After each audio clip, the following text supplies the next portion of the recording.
హైదరాబాద్ గచ్చిబౌలి అంజయ్య నగర్ లో భవనాల కూల్చివేతలు కొనసాగుతున్నాయి. 7 అంతస్తుల భవనం కుప్పకూలిన ఘటన నేపథ్యంలో దాని పక్కనే ప్రమాదకరంగా మారిన మరో బహుళ అంతస్తుల భవనాన్ని అధికారులు కూల్చివేశారు. సైబరాబాద్ మున్సిపల్ కార్పొరేషన్ హైడ్రా బృందాలు సంయుక్తంగా ఈ ఆపరేషన్ చేపట్టాయి.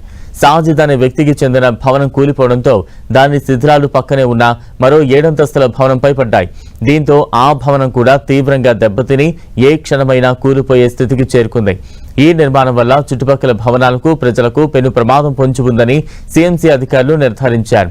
వారి అభ్యర్థన మేరకు హైడ్రా బృందాలు రంగంలోకి దిగి కూల్చివేత పనులు ప్రారంభించాయి.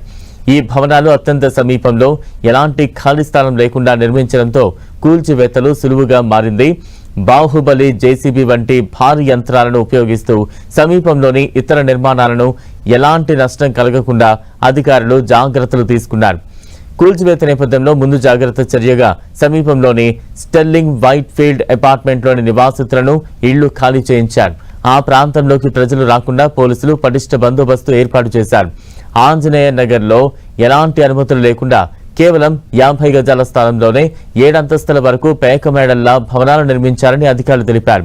ఈ అక్రమ నిర్మాణాలు ప్రజల ప్రాణాలకు ముప్పుగా పరిణమించడంతో కఠిన చర్యలకు ఉపక్రమించారు. ఈ ఘటనతో అక్రమ నిర్మాణాలపై అధికారులు ఉక్కుపాదం మోపుతున్నారు.